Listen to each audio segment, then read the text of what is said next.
नमस्कार। आज हम इस वीडियो में इलेक्ट्रिकल की और कुछ इम्पोर्टेंट ऑब्जेक्टिव क्वेश्चन के बारे में डिटेल में डिस्कशन करेंगे।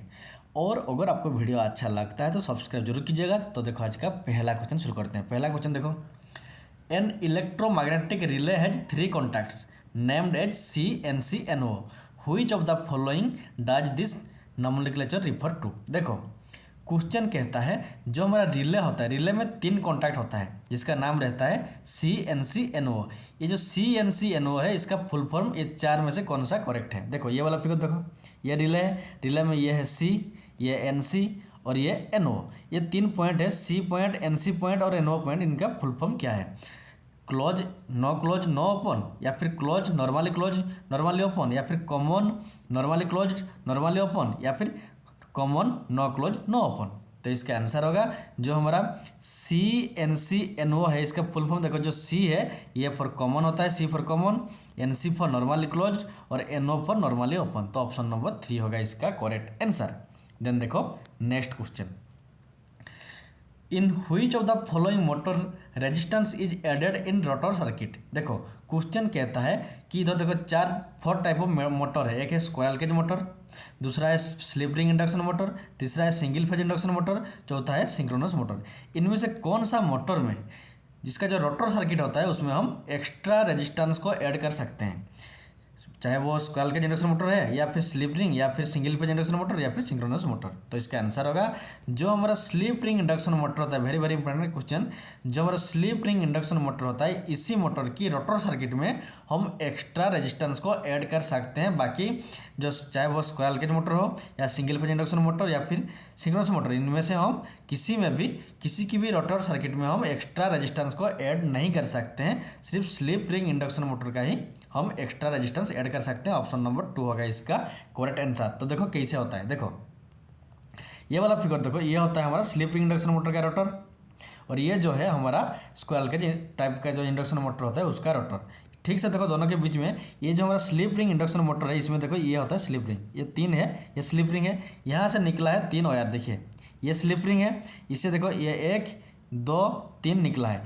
इसी में क्या होता है ना, हम एक्स्ट्रा रेजिस्टेंस को इसी में 3 वायर में 3 एक्स्ट्रा रेजिस्टेंस ऐड कर सकते हैं। तो इसीलिए क्या होता है ना, स्लिप रिंग इंडक्शन मोटर में हम एक्स्ट्रा रेजिस्टेंस को ऐड कर सकते हैं। लेकिन जो हमारा स्क्वायरल केज टाइप होता है उसमें देखिए ये परमानेंटली शॉर्ट सर्किट है। देखिए जो एंड रिंग है, इधर लिखा है एंड रिंग शॉर्टिंग रिंग, मतलब क्या है, देखिए ये जो रिंग है ना ये परमानेंटली शॉर्टिंग होता है, इसके बाद और हम कोई भी रेजिस्टेंस को ऐड नहीं कर सकते। लेकिन स्लिप रिंग में वो फैसिलिटी रहता है, जो 3 स्लिप रिंग रहता है उसके साथ हम और रेजिस्टेंस को ऐड कर सकते हैं। इसीलिए जो slip ring type induction motor होता है उसमें उसका जो रोटर सर्किट होता है उसमें हम एक्स्ट्रा रेजिस्टेंस को ऐड कर सकते हैं। ऑप्शन नंबर 2 होगा इसका करेक्ट आंसर।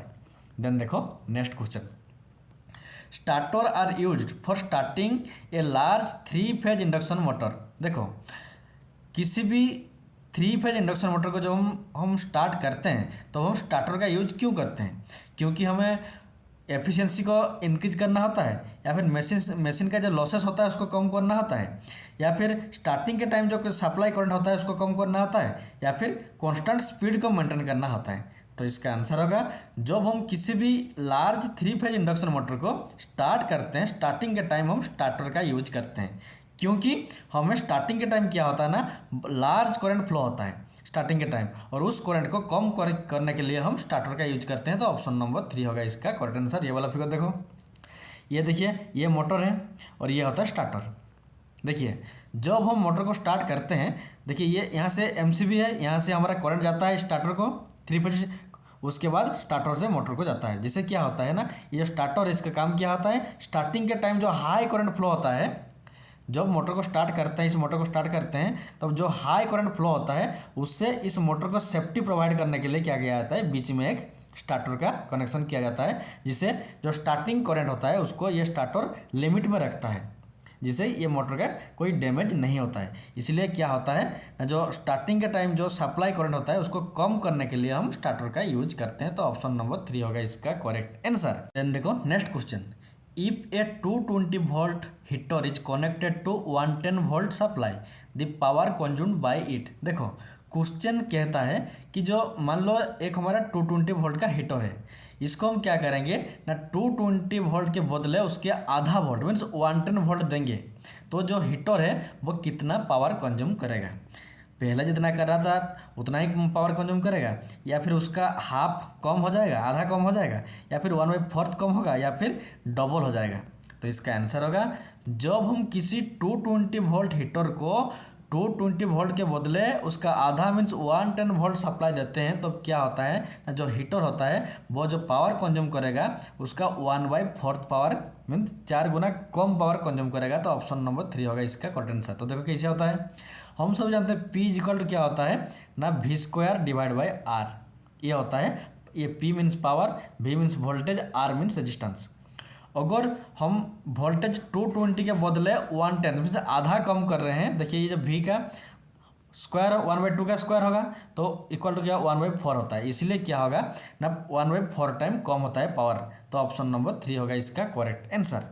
देन देखो नेक्स्ट क्वेश्चन है insulation resistance of domestic appliances and wiring is generally measured by using. देखो क्वेश्चन कहता है कि जो हम घर में जब वायरिंग करते हैं तब इंसुलेशन रेजिस्टेंस को मापने के लिए वोल्टमीटर और एमीटर का यूज करते हैं या फिर मल्टीमीटर का यूज करते हैं या फिर मेगर का या फिर एनर्जी मीटर का यूज करते हैं। तो इसका आंसर होगा जब हम डोमेस्टिक मीन्स घर में जब वायरिंग करते हैं तब इंसुलेशन रेजिस्टेंस को मेजर करने के लिए हम सिंपली मल्टीमीटर का यूज करते हैं। ऑप्शन नंबर 2 होगा इसका करेक्ट आंसर, क्योंकि जो वोल्टमीटर होता है इसे वोल्टेज मापा जाता है, जो एमीटर होता है इसे करंट मापा जाता है, जो मेगर होता है इसे हाई रेजिस्टेंस मेजर किया जाता है, और जो एनर्जी मीटर होता है इसमें हमारा एनर्जी जो कंज्यूम होता है उसको मेजर किया जाता है। तो जो मल्टीमीटर होता है, ये वाला फिगर देखो, घर में डोमेस्टिकली यूज जब होता है तब हम इस मल्टीमीटर का ही यूज करते हैं। तो ऑप्शन नंबर 2 होगा इसका करेक्ट आंसर। तो आज के लिए इतना ही, थैंक्स फॉर वॉचिंग।